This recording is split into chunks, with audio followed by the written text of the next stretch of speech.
Graça do nosso Senhor e Salvador Jesus Cristo. Amém, irmãos?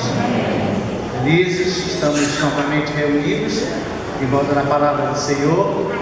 Esta noite nós estaremos falando, refletindo acerca de um texto bíblico que é considerado pelos teólogos, pelos estudiosos, como um cântico da vitória.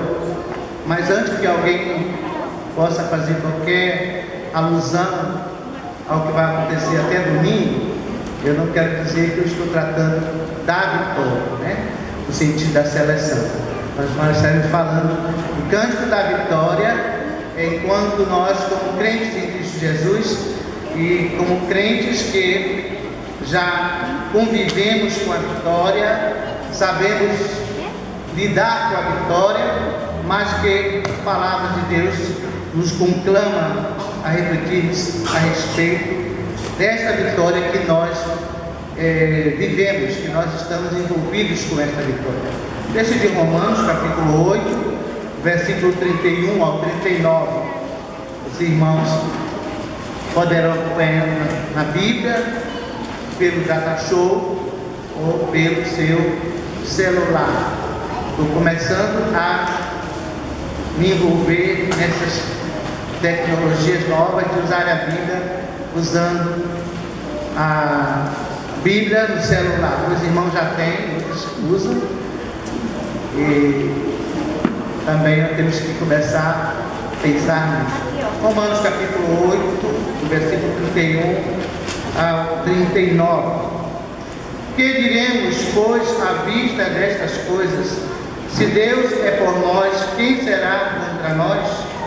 Aquele que não poupou o seu próprio Filho, antes por todos nós o entregou, porventura não nos dará graciosamente por ele todas as coisas? Quem tentará acusação contra os eleitos de Deus? É Deus quem os justifica. Quem os condenará? É Cristo Jesus quem morreu, ou antes quem ressuscitou, o qual está à direita de Deus e também intercede por nós. Quem nos separará do amor de Cristo? Será a tribulação, ou a angústia, ou a perseguição, ou a fome, ou a nudez, ou o perigo, ou a espada? Como está escrito: por amor de ti somos entregues à morte o dia todo, somos considerados como ovelhas para o matador. Em todas estas coisas, porém, somos mais do que vencedores, por meio daquele que nos amou. Porque eu estou bem certo de que nem a morte, nem a vida, nem anjos, nem os principados, nem as coisas do presente, nem do porvir, nem os poderes, nem a altura, nem a profundidade, nem qualquer outra criatura poderá separar do amor de Deus que está em Cristo Jesus, nosso Senhor. Amém. Esse hino de vitória, ele encerra toda uma argumentação que o apóstolo Paulo vem fazendo desde o primeiro capítulo de Romanos até o capítulo 8. Portanto, quando o apóstolo Paulo inicia a sua fala dizendo: que diremos, pois, à vista destas coisas? Ele está se referindo a todos os argumentos que ele vem desenvolvendo ao longo da carta de Paulo aos Romanos, do capítulo 1 até ao 8º capítulo. O que ele faz desse final do capítulo 8 é uma síntese das suas argumentações para aquela igreja que surgia em volta aos estrombos de toda uma situação clara que existia naquele início daquele século. Paulo está preocupado, Paulo está configurando um quadro, e Paulo está também envolvido com esse quadro, preocupado, envolvido, desafiado a deixar um documento que pudesse nortear aquela igreja que nascia em Roma. Uma igreja que nascia já com essa predisposição de não ter a confiança necessária no amor de Deus. Ora, meus amados irmãos, Paulo, ele tem essa visão clara, porque o contexto de Roma, a cidade de Roma, o Estado romano, o Estado daquele momento geográfico, social, político, emergia diante de uma configuração do mundo novo. Então ali havia todas as ideias, todos os movimentos, todos os pensamentos conjugados numa situação geográfica só. Tudo se culminava para Roma. Roma era o centro do pensamento. Roma determinava o andar do mundo. Roma também estabelecia, já com os gregos, chamado milagre grego, das ideias que iriam mover o mundo. E automaticamente Roma servia para orientar o mundo da religião. E uma das coisas principais que o apóstolo Paulo comenta do capítulo 1 até o capítulo 8, são essas convicções.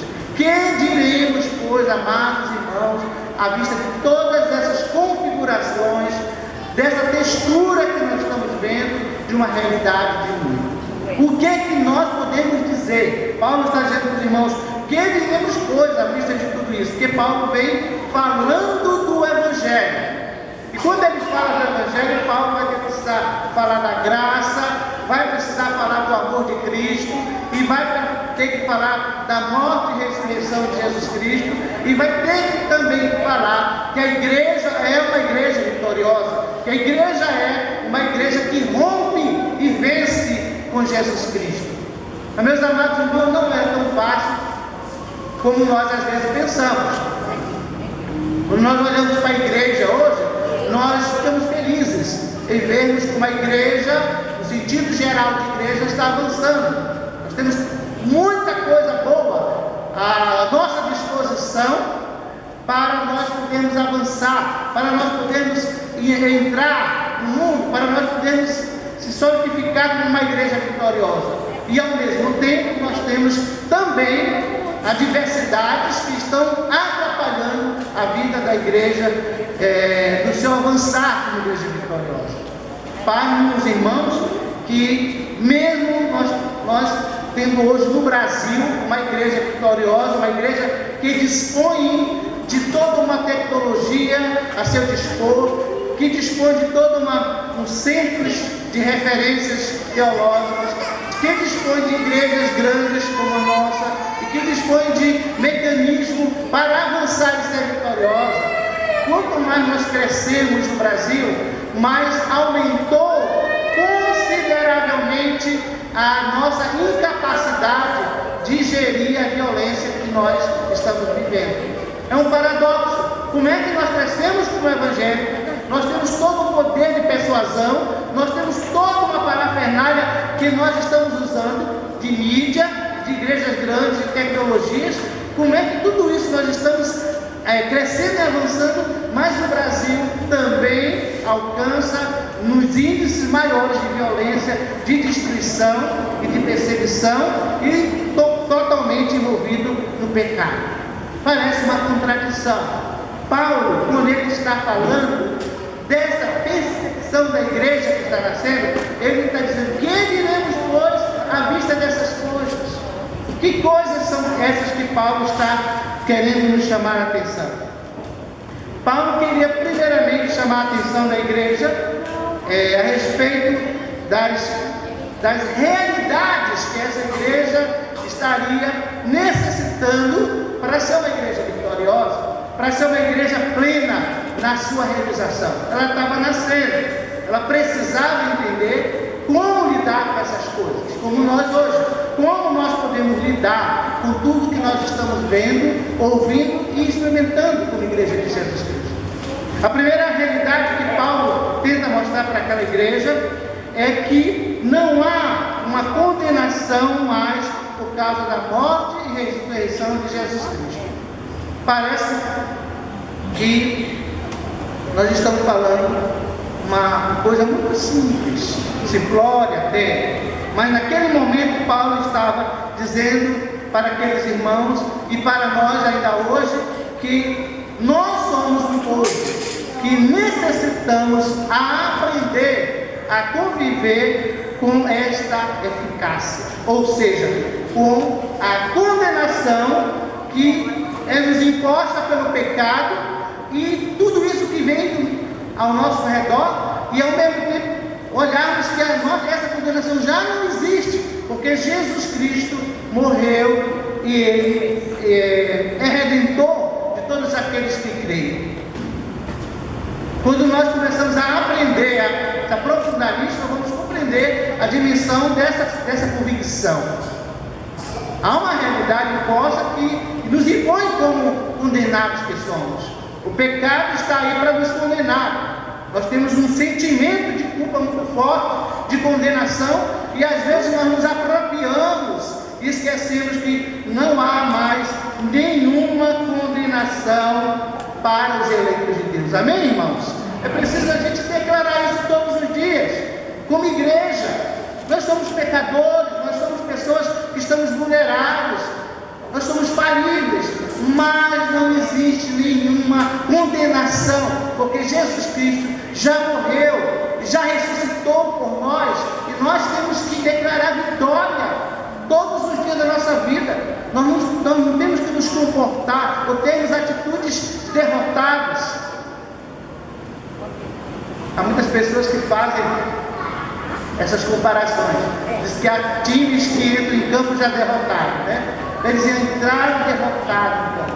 Meus amados irmãos, como igreja, nós temos que entrar e viver todos os dias como igreja vitoriosa.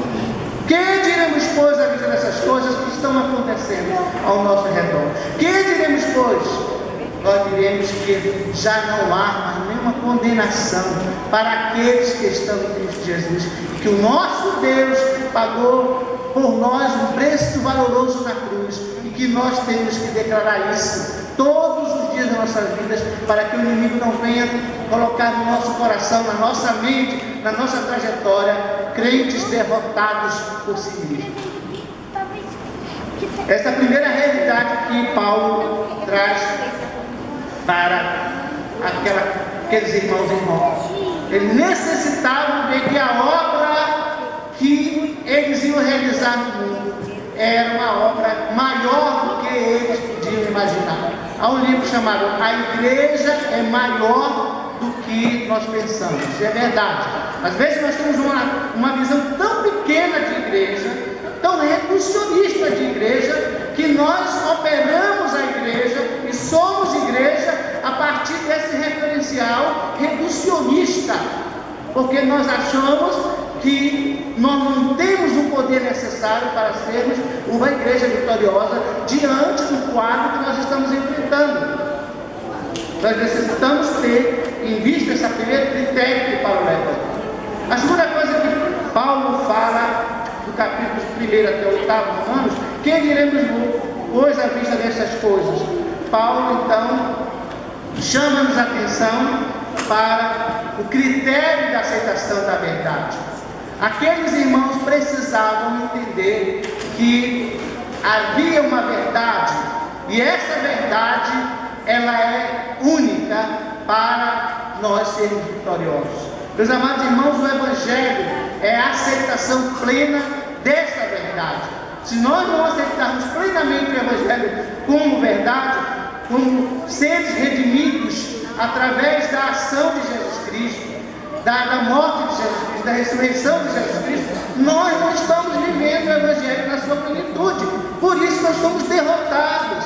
Já iniciamos a carreira derrotados diante da vida, porque nós não compreendemos que o Evangelho é essa verdade que nós aceitamos e nos apropriamos.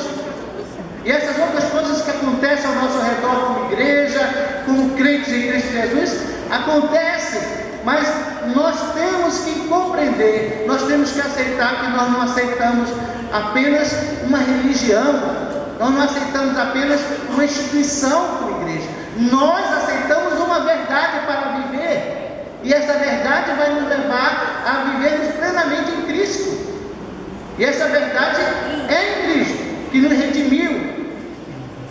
O critério é a redenção que Cristo fez por nós.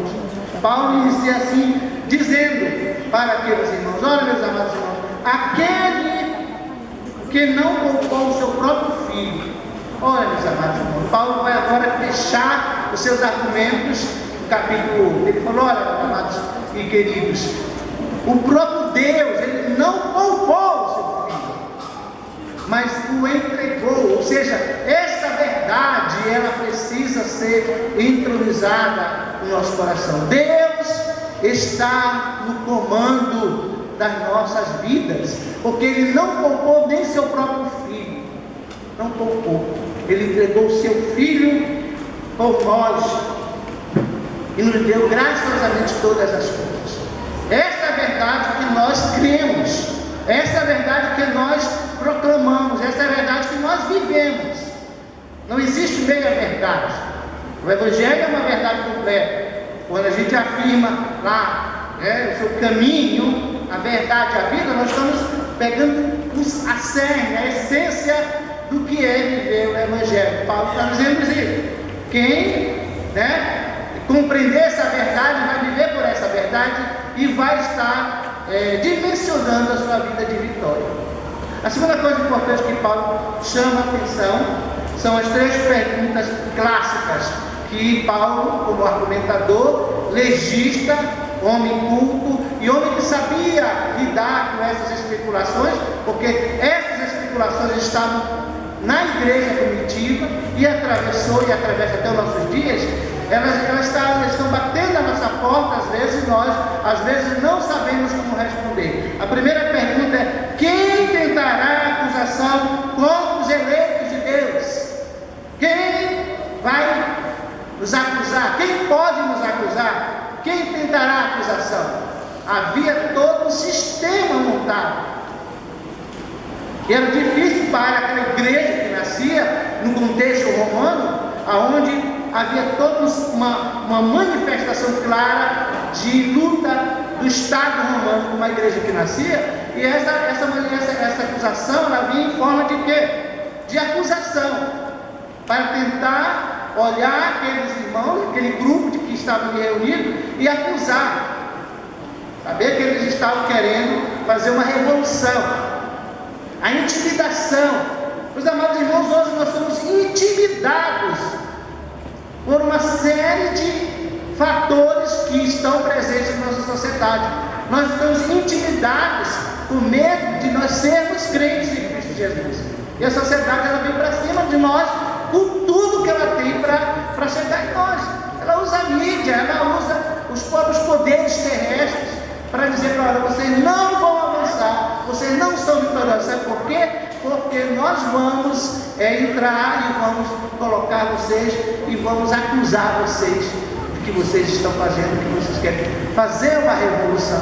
Vocês não têm condições, vocês são um povo que já estão derrotados por nós.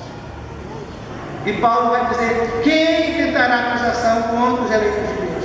Meus amados irmãos, Paulo, ao mesmo tempo que faz a pergunta, ele serve, ele mostra para aqueles crentes: é Deus quem justifica. Ou seja, nós somos justificados por Deus. O nosso compromisso é com Deus, nosso labutar é com Deus, porque Ele já nos justificou. Há um elemento de influência que intenta acusação contra nós, que tenta tirar-nos a visão da vitória, que tenta minimizar a nossa fé em Cristo Jesus. E às vezes nós encontramos crentes que estão vivendo dia a dia na derrota, porque aceitou essa acusação. O inimigo, meus amados irmãos, ele entra para acusar, para tirar a paz, para deixar você sem condições de se levantar e se erguer. Ele é o acusador. Bíblia, a palavra mais clara do inimigo é o acusador, aquele que te acusa diariamente, aquele que está ali tentando te acusar. Nós temos que, como cristãos, dizer: é Deus que me justifica, porque Deus me conhece, Deus me sonda, Deus me salvou através de Jesus Cristo. Não adianta, você não vai conseguir tirar minha fé, tirar de mim as minhas convicções, tirar de mim as minhas certezas, que o inimigo me acusa para tirar essas certezas. Que Deus é esse que tu serve? Que igreja é essa que tu serve? Que fé é essa que eles falam? Que amor é esse que eles propagando? Tudo isso é uma balela, isso não existe, isso é coisa que foram formuladas. E por aí a gente vai vendo. E muitas vezes nós somos derrotados porque nós aceitamos a acusação. E a acusação, ela vem em cima de nós, de todas as maneiras possíveis, porque o diabo, como diz a Bíblia, está em derredor, tentando encontrar uma brecha para nos acusar. A segunda pergunta que Paulo faz é: quem nos condenará? Primeiro é quem acusará. O inimigo vem para acusar você. A segunda é quem os condenará. Crentes que vivem a vida inteira sobre a égide da condenação. Foram salvos em Jesus Cristo, não compreenderam a dimensão do Evangelho e vivem sob a égide da condenação. Condenado à derrota, condenado a não ter uma visão de fé, condenado a não viver pela graça do Senhor, condenado a não olhar o mundo ao seu redor e ver as mazelas deste mundo, condenado a olhar sempre com a vista do pessimismo, ou mesmo a vista do realismo que muitas vezes traga e ele transparece. Ele deixa de olhar o mundo com os olhos da fé. Ele deixa de interpretar as coisas que acontecem na sua vida com os olhos da fé. Ele não percebe que ele precisa interpretar as coisas que acontecem na sua vida como crente em Cristo Jesus a partir dessa ótica. Quem é que vai me condenar? É Cristo Jesus que morreu, ou antes, que ressuscitou, a qual está à direita de Deus e também intercede por nós. Paulo faz 3 assertivas que um crente em Cristo Jesus deve saber dizer. Primeiro, Cristo morreu por quem? Por mim. Ficarmos aqui na morte, nós vamos abrir o leque para muitas afirmações que param aí. Mas Cristo também morreu e ressuscitou. Essa é a segunda convicção que eu tenho que ter. Se eu ficar apenas na convicção que Cristo morreu, eu vou virar um humanista. Vou fazer coisa para o bem. Eu quero fazer igual a Jesus, ele é meu herói. Quero ser igual a Jesus. Não, nós temos que ter a convicção que Cristo morreu por nós, mas Cristo ressuscitou. E isso nós afirmamos quando participamos da ceia. É a nossa reafirmação. A gente pode estar um pouco baqueado pelo mundo que nos condena, mas na ceia nós falamos: ele morreu, mas ele ressuscitou.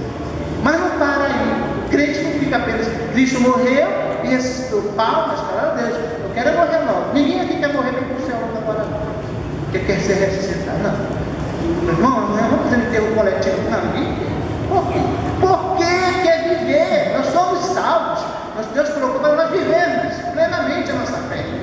Por isso que a terceira assertiva é importante. Ou seja, morreu, morreu. Ressuscitou, ressuscitou. Eu também vou ressuscitar, mas não quero ressuscitar agora, não. Quero viver um pouco mais.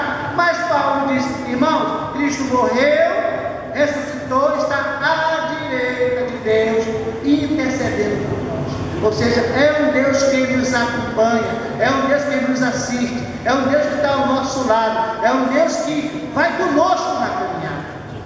E essas 3 certezas têm que fazer parte da nossa vida com Deus, de vitória. Eu tenho um Deus que vai todos os dias comigo, eu tenho um Deus que vai na frente. Amanhã o irmão vai resolver alguma coisa, algum problema, vai falar com alguém. Saiba que Deus já está lá na frente, Ele vai do teu lado, mas está lá na frente resolvendo, abrindo a porta, fechando a porta. Creia nisso, irmão, para que você tenha vitória. Se você levanta nessa área, sei. Hoje você mais do que derrota.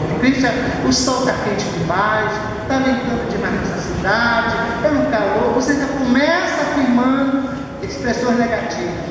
Levanta de manhã, glorifica a Deus, veja o sol, o calor, tudo que existe na cidade. Senhor, tu vais do teu lado comigo, não tenha medo. Crentes medrosos que não querem passar pelas batalhas do dia a dia. São crentes que estão vivendo esse medo, porque não conseguem viver além da morte e ressurreição. Só querem viver nessa dimensão. Mas nós precisamos entender: intercede por nós, está ao nosso lado, nos acompanhando. Terceira pergunta que Paulo faz, que nós temos que responder para sermos vitoriosos diante do que temos visto, toda a realidade. Quem nos separará do amor de Cristo? Meus irmãos, essa pergunta é a mais séria. As outras fazem parte, fazem. Mas essa terceira, ela completa as duas perguntas. Porque depende de como você veio a Cristo. Se você veio a Cristo por uma imposição, se você veio a Cristo por uma instituição, se você veio a Cristo por outro qualquer motivo, saiba que essa terceira pergunta vai pegar bem claramente. Porque nós vamos a Cristo. Cristo veio ao nosso encontro a partir da ótica do amor. Para o apóstolo Paulo, a maior dificuldade dos romanos, a maior dificuldade da religiosidade que existia naquele período era aceitar essa terceira verdade. Se era difícil aceitar a segunda, a terceira era o critério. Meus amados irmãos, nós necessitamos desenvolver um evangelho do amor de Jesus Cristo. Quem nos separará do amor de Cristo? Paulo pergunta. Então, tudo isso nós cremos, mas quem nos separará do amor de Cristo? Paulo está percebendo na sua fala que haveria perseguição. Paulo está percebendo na sua maneira de escrever aquela carta que ele também seria perseguido. E Paulo começava a perceber que a igreja necessitava de um elemento muito forte para ela ser uma igreja vitoriosa. Ora, meus amados irmãos, se hoje nós podemos chegar aqui, todos com a Bíblia na mão, entrarmos nesse santuário, louvarmos a Deus livremente no país que nós temos, em outros países, em outras localidades, a coisa não é assim. Não é tão simples. Imagina naquele primeiro século, como é que não era seguir a Cristo. Então Paulo vai entender aquele momento como um momento propício para dizer: quem nos separará do amor de Cristo? E Paulo então inicia este hino maravilhoso que faz parte da inódia cristã do Novo Testamento. Diz os teólogos, os musicistas, que este é um cântico que representa a vontade imensa de perceber Deus. E aqui Paulo vai justamente dividir esse cântico em duas estrofes. Paulo vai dizer: quem nos separará do amor de Deus? Na primeira parte da estrofe ele vai começar: será a tribulação, ou a angústia, ou a perseguição, ou a fome, ou nudez, ou perigo, ou espada. As assertivas de Paulo, elas estão entremeadas. Tribulação era o que a igreja estava passando e ia passar por ela ser igreja. E ele vai começar a trabalhar. Essa perseguição, essa tribulação vai vir com angústia. Estamos angustiados. Angustiados por que nós estamos angustiados? Cada tribulação. Nós não percebemos o amor de Deus, nós deixamos de olhar para o amor de Deus, nós não nos sentimos totalmente amados. Isso é uma condição humana. O ser humano foi criado para ser amado e amar. Se ele perdeu essa condição humana, ele é um ser humano irracional, da irracionalidade. A barbárie que está acontecendo em nossa volta, dentro dos nossos arraiais, às vezes também, essa barbárie é a condição humana de viver dentro da essência humana, que é o amar. Quando nós deixamos de amar, nós deixamos de ser amados, nós perdemos a capacidade de entender que Deus nos amou. Aí nós angustiamos. Quando nós angustiamos, nós também passamos a olhar outro aspecto, que é a perseguição. A perseguição traz a fome, a nudez e os perigos, as espadas que aquela igreja estaria passando. Paulo, visionário daquele cenário que estava acontecendo. Podemos dizer: não temos mais espada, não temos temos mais perigo, não temos mais nudez. Nós estamos, essa parte pode rasgar daqui para nós temos. Amados irmãos, muito pelo contrário. Essas três coisas aqui, fome, nudez, perigo, espada, são condições humanas de nós vivermos para Deus e agradarmos a Deus. E às vezes nós estamos angustiados, preocupados, demasiadamente envolvidos, com medo de nós passarmos por esses elementos aqui.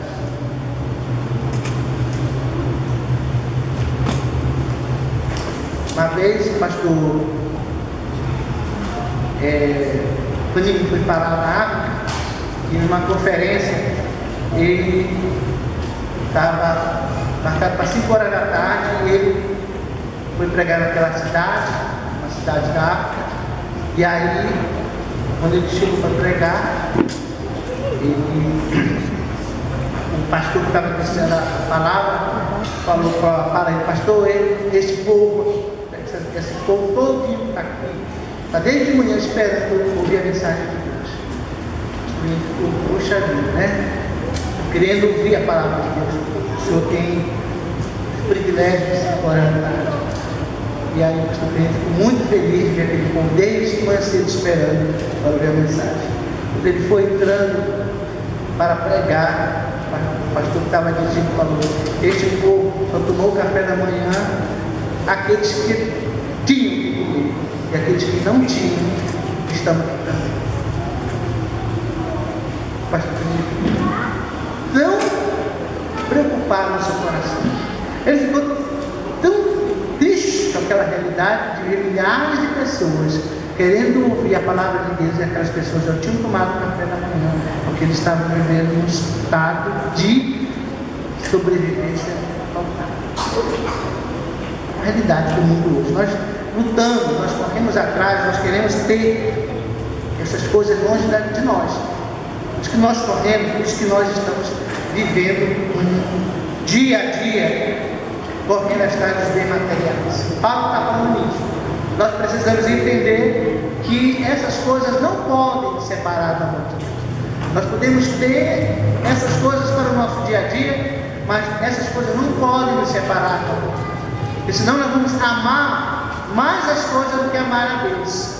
E às vezes nós estamos vivendo um cristianismo, um evangelho, uma igreja derrotada, porque ama mais as matérias do que a obra de Deus, o evangelho de Deus e a vontade, fazer a vontade de Deus. E nós estamos envolvidos. O mundo hoje é um mundo capital, giro. Dormimos já com toda a nossa mente preocupada com o que vamos ter. Essa é uma das ameaças da igreja hoje. Enquanto lá no início do século a igreja não tinha nem tempo para começar, era nas casas, hoje a nossa ameaça é nós termos tantas coisas que essas coisas nos separam do amor de Deus. Tem um livro que me diz que dizem que o que adoras que eu te direi quem és. O autor fala sobre isso. A igreja hoje adora a materialidade. E aí, se adora a materialidade, essa igreja é uma igreja que vive separada do amor de Cristo. Quem separará do amor de Cristo? A nossa materialidade, nossa mesquinheza, a nossa visão capitalista de viver, de ter as coisas. Nós somos insensíveis. A igreja, o crente que vive isso, ele é um derrotado, porque já está separado do amor de Cristo. Quem nos separará do amor de Cristo? A nossa insensibilidade, porque nós amamos mais a matéria do que a Deus. Paulo faz a primeira afirmação. Então ele termina 36 e 37 falando: como está escrito, por amor de ti somos entregues à morte o dia todo, fomos considerados como ovelhas para o matador. E todas essas coisas, porém, somos mais que vencedores por meio daquele que nos amou. Paulo busca, está escrito, ele faz então o eco desta afirmação, quando ele diz: por ti nós somos entregues. Meus amados irmãos, a igreja é uma igreja peregrina que vive essa realidade. Por ti, nós, todos os dias, nós somos considerados como ovelhas. Nós estamos lutando para que a igreja seja vitoriosa. Não somos uma igreja derrotada. Não somos um crente derrotado. E para isso nós temos que ter atitude de humildade, de serviço, de doação. A ovelha muda para o matador. Sei. Depois o irmão pode fazer uma tese lá mostrando como é lá na fazenda. Mas aqui a ovelha é como uma para o matador. Nós temos que humildemente olhar e vencer. E ele diz: nós somos mais do que vencedores por aquele que nos amou. E a terceira parte, encerrando, Paulo então faz a afirmação de fé. Essa é a parte mais ampla da afirmação de fé de Paulo, que deveríamos demorar um pouquinho, porque existem elementos aqui que nos dão condição de entrar. Paulo vai entrar agora no mundo da espiritualidade, vai deixar de olhar. Quem nos separará do amor de Deus são as coisas materiais que nós amamos. Agora Paulo vai entrar numa dimensão mais ampla. Paulo vai dizer: porque eu estou bem certo que nem a morte, nem a vida, nem os anjos, nem os principados, nem as coisas do presente, nem do porvir, nem os poderes, nem a altura, nem profundidade, nem qualquer outra criatura poderá separar-nos do amor de Deus que está em Cristo Jesus, nosso Senhor. Meus amados irmãos, Paulo está dizendo o seguinte: se nós conseguirmos vencer essa materialização da nossa fé para estarmos com Cristo, nós temos que estar preparados para enfrentarmos uma coisa que está além da materialização, que é as potestades que exercem o nível de influência na nossa vida. A morte, a vida, nem os anjos de potestade. Paulo está se referindo a dimensão de anjos do hebraísmo, que são categorias de anjos, potestades, não vai entrar nesse mérito, e nem as coisas do presente, nem do porvir. Aqui, Paulo está lidando com uma situação bem clara. O que é? É que muitas vezes nós podemos estar vivendo uma condição do presente, mas Paulo vai dizer: nem as coisas do passado, nem o que vão acontecer, essas coisas, nem poderes nenhuma das coisas que você poderemos interferir. Ou seja, nós temos que estar preparados sim, para enfrentarmos esses poderes que não são visíveis, que são invisíveis, que ele vem na forma que muitas vezes nós não estamos nem percebendo, porque nós estamos vivendo a insensibilidade, a insensatez de não orarmos, não lermos a Bíblia, e nós não percebemos. São os poderes que estão acima da nossa capacidade humana de perceber, que vem nos atuando, vem nos trazendo depressão, trazendo tristeza, trazendo medo da morte, medo da vida. Meus amados irmãos, nada dessas coisas poderão nos separar do amor de Deus que está em Cristo Jesus, nosso Senhor Jesus Cristo. Amém? Quando nós vamos participar da ceia,